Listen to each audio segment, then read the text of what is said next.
sharp, 8 o'clock. Mexico City time, 9, Lima, 2 in London.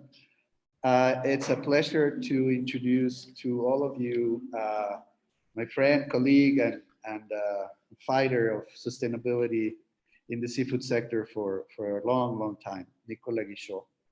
Nicolas is the Chief Program Officer for the Marine Stewardship Council, or MSC, a leading global organization in eco-labeling, eco-certification of fisheries. He's going to talk about MSC a lot during his presentation. Since 2002, Nicolas started with the MSC. He basically grew with the organization. At that time, he was the manager for Europe.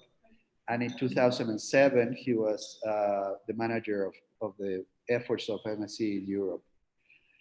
He graduated from the French Business School in 1994. And immediately after graduation, he started his international experience with the Business Chamber of France in Korea.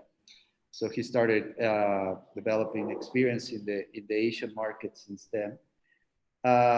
He was in '97 the manager of exports for a very important seafood company in France, Cité Marine.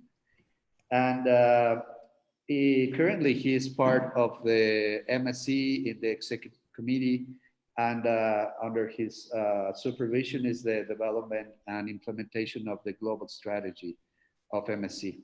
Nicolas, the floor is yours. Thank you very much for participating in the summit. Gracias, Luis. So, perdón, pero he aprendido español a la escuela, pero no me recuerdo mucho, so I need to switch to English. So today I will share with you my experience of working on sustainability with various seafood markets around the world, especially through the 18 years I have been with the Marine Stewardship Council. Market demand for sustainability is, I believe, one of the most, if not the most, critical tools to incentivize adoption of sustainable practice in fisheries. But let's first put this into the context of worldwide seafood production. No, it has changed. You're still in the first slide. Yeah, that's what I'm trying to change. Here you go. So as you can see in light and dark blue on the graph, aquaculture production is growing rapidly, while catch stagnates around 90 million tons. But today we are still catching more fish than we produce farm fish. But by 2030, its production will be bigger than wild, 12,000 tons more, if you look at this graph as well. On the other hand, on consumption, aquaculture has already moved over wild fish in recent years. By 2030, aquaculture consumption will be much bigger than wild. But future of our aquaculture also depends on availability of wild fish for its feed. 25% of capture goes to fish meal production, and Latin America is, as I'm sure you know, is one of the global key producers with, for example, anchoveta in Peru and Chile, and sardines in Mexico. So where is seafood produced? As you can see on this graph, again, Asia is a key producer of seafood with, between China and the rest of Asia, covering 2/3 of the global production. To give you a sense of scale, the total seafood is the most highly traded food commodity internationally. Fish and shellfish exports from developing countries exceed the value of coffee, rubber, cocoa, tea, tobacco, meat, and rice combined. So definitely a big industry. But when you look at consumption, Asia is even more important as a key consumer of seafood with 71% of the global consumption. So what's the challenge? Number of overfish stocks keeps increasing, 10% in the 70s, today 34%, according to the FAO. And the trend is still going in the wrong way. That said, what that graph doesn't show is that the trend has been inversed in North America and Europe, and the situation there is improving. But overall, there is a growing sense of urgency to address unsustainable fishing and deliver the UN SDGs, Sustainable Development Goals.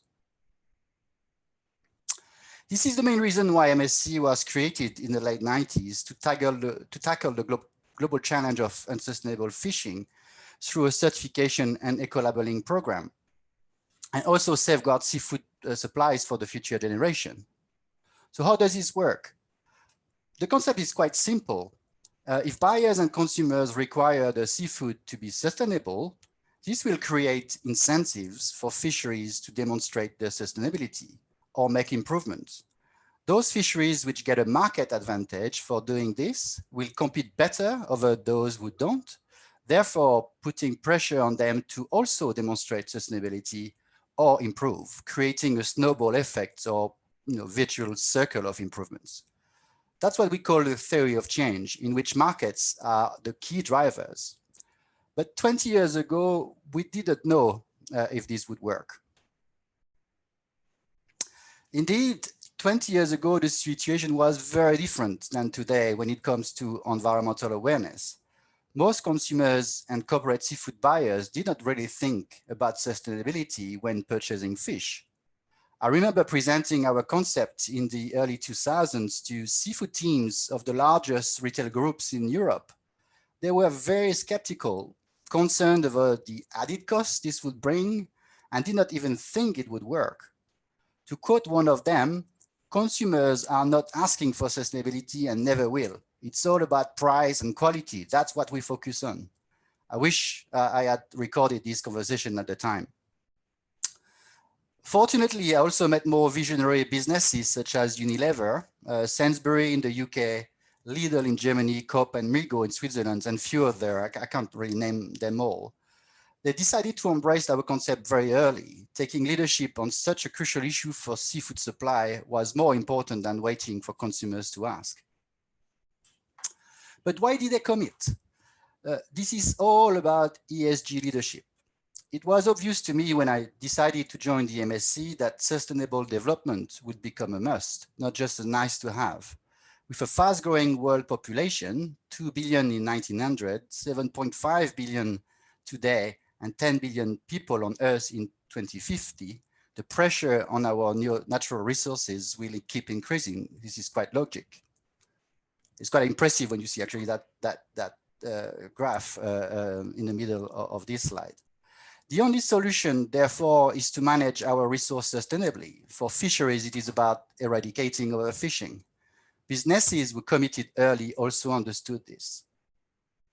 Unilever was at the time one of the largest whitefish seafood buyers in the world. This was therefore very bad news when the Canadian Newfoundland cod fisheries collapsed after decades of overfishing.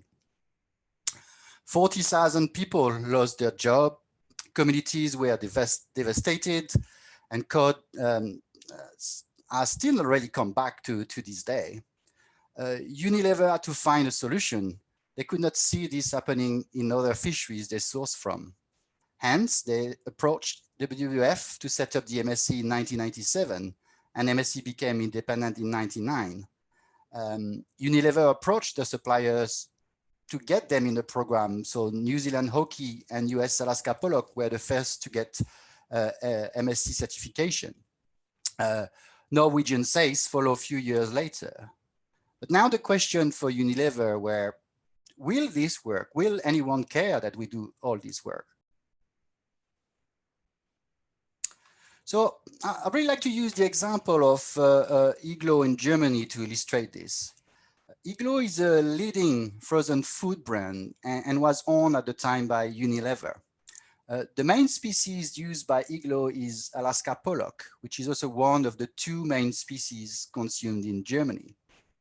Guichoux started to promote heavily MSC labeled Alaska pollock product to their consumers in the mid-2000s because consumers could now actually find a large volume species that they are used to eat with a claim of sustainability on pack. Therefore, German retailers also started to show interest for their private label, and Lidl was actually the first German retailers to significantly commit to sustainable seafood. It is also important to know that German consumers in the mid-2000s were amongst the most environmentally aware in Europe, and they still are to some extent. So the German retail market was also quite concentrated already, with less than 10 main players covering the entire market. So each retailer had a significant influence over the supply chain. So all these factors combined, business leadership, market relevance, market receptivity, and market influence, are, in my view, the ingredients required for creating a strong B2C market for sustainable seafood. B2C at the opposition of B2B. But elsewhere, at the same time, Walmart US committed to 100% MSC with a B2B strategy, and they partnered with the Sustainable Fisheries Partnership, SFP. Seafood Watch and WF released their first fish guides. Many NGOs partnered with US retailers to support them in developing sustainable seafood sourcing strategies. And in Europe, UK, Benelux, Scandinavia, Switzerland, Austria markets also started to embrace what we had to offer. So the sustainable seafood movement was born. It was alive and kicking, and market demand was its engine. Looking at the situation today, it is almost impossible to introduce new seafood products in the North Europe and North American retail sectors without some form of sustainable seafood assurance, such as certification, ratings, or being engaged in fishery improvement project. In my view, the theory of change is actually no longer a theory. That's all great, but North Europe and North America are not really regions with very high seafood consumptions per capita. And seafood consumption is often limited to relatively few number of species like salmon, tuna, shrimp, pollock, and cods. In Europe, most of the consumption is in the south, in France, Italy, Spain, and Portugal. And as you saw earlier, Asia represents 71% of the global seafood consumption. So if your ambition is truly to end overfishing globally through a market-driven strategy, you can't really avoid engaging with these markets. So this is exactly what we did, and we invested in market teams in South Europe, but also Japan, China, and more recently in South Korea. Our objective was to create market demand for sustainable seafood from these countries. But the challenge was that in comparison to North Europe, consumers there had a very low baseline for environmental awareness, and the large variety of seafood species they consume make the task much more complicated to reach a critical mass of relevant species for consumers. But there again, leadership made a difference. Carrefour, Findus, Pica in France, Eroski in Spain, Findus and Bolton in Italy, Aeon and Coop in Japan, Alibaba, Tmall in China, Dongwon in South Korea, decided to go first, again, not waiting for consumers to ask. I'm very pleased to say that these markets have responded very well. Japan and France are today our fastest growing markets, and we have now proven that market demand for sustainable seafood is no longer just limited to North Europe or North America. This is extremely important for global sustainability ambitions because markets are usually sorry, there's some noise.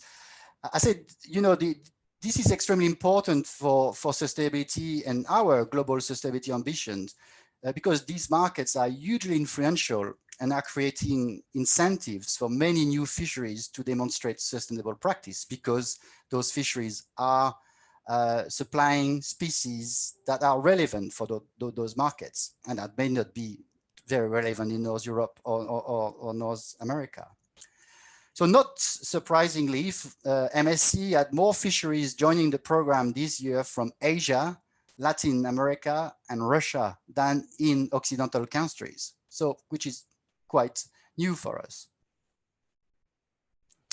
So what does this all mean for fisheries? Is this making any difference on the water?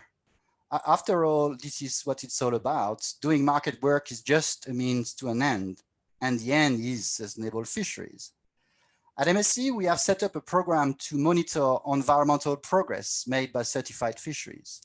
As you may not know, certified fisheries are usually subject to conditions. 95% of them have conditions when they are certified.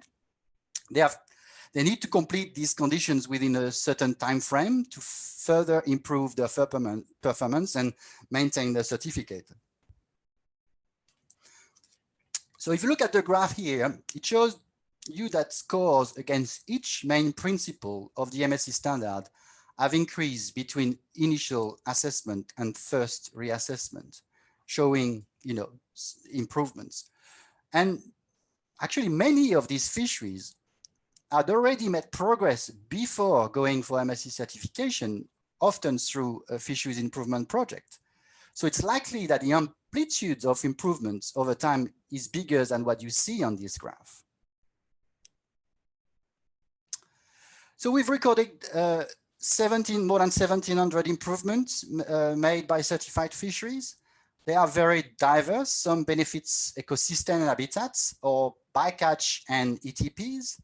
Some others benefits fishery management, governance and policy, or stock status and harvest strategy. But I'd like to share with you now more concrete examples of what improvements are. The first one is about Patagonian toothfish. So in the past, I'm sure many of you know, illegal fishing for toothfish by unregulated vessels threaten the sustainability of fish stocks, but also undermine the livelihoods of fishing communities and had detrimental impacts on other species, including albatross species. Today, more than half of the global catch of toothfish is certified to the MSC standard. In order to achieve this, these fisheries worked hard to ensure careful management of stocks and, importantly, preventing illegal operators from poaching fish. So the South Georgia Patagonian toothfish was one of the first fisheries to be certified in 2004. The benefits they got acted as a catalyst for other major toothfish fisheries to enter the MSC program. The fishery now has a surveillance system to help exclude unlicensed vessels from its waters. A strict vessel licensing system is enforced and no transshipment is allowed. Landing points are limited and are closely controlled. The catch position and weight of every box of fish caught is recorded in real time using tamper-proof satellite technology and onboard weighting scales. And catches are given a barcoded label to ensure illegal fish cannot enter the supply chain. So those were the measures to really fight illegal fishing and substitution in the supply chain. But to reduce bird bycatch, licensed vessels fish only in winter when birds are not breeding and have less pressure to feed, and only at night when fewer birds are flying. As a result, the number of seabirds accidentally caught and killed by the fishery has reduced to close to zero. And you see a very nice quotes from, at the time, the coordinator for the BirdLife program, seabird program. The second example is also in the Atlantic region. Suriname became the third world largest exporter of Atlantic seabob shrimp over the recent decade. An initial pre-assessment revealed that the fishery needed to address several issues. It lacked a formal stock assessment, had gaps in its data collection practices, and did not yet have a strategy in place for managing any interactions with endangered, threatened, and protected species in the area. The feedback of the pre-assessment provided an important impetus for change. Measures taken were first a full stock assessment, which allowed sustainable catch limits and a harvest control rule to be developed to prevent over-harvesting stocks. The fishery had already introduced turtle exclusion devices to its nets, but to further reduce bycatch, it introduced 2 escape panels across the fleet to minimize the bycatch of other species like small fish. During field trials, bycatch was reduced by between 12 and 40%, sorry, 40, benefiting not only population of non-target species, but also the efficiency of operation with less on-deck sorting required. These two case studies are just representing few of the improvements amongst the 1700 we have recorded so far. But please note that I do not attribute this just to the MSC. We are only a tool in the toolbox. There are many other factors and actors active in the field, such as FIPS, ratings, or ENGOs advocacy groups. But most importantly, in my view, industry players and fisheries themselves worked the hardest to see these improvements coming through. So the most important lessons I have learned in all these years is that sustainability can only be achieved through a shared journey between stakeholders, whether they are fisheries, NGOs, businesses, scientists, or governments. No one can achieve this on its own. So what about Latin America? Seafood production is important on this continent, but seafood consumption is strong as well in some countries. Markets are consolidating and environmental awareness is increasing. Comepesca is playing an increasingly important role as a sustainable seafood broker. So my conclusion today will be a question to all of you. Could any of the recipe I introduced earlier work in Latin America? Will Latin America consumers also drive the sustainable seafood agenda? I really hope to get your views later in the day. Muchas gracias por su atención.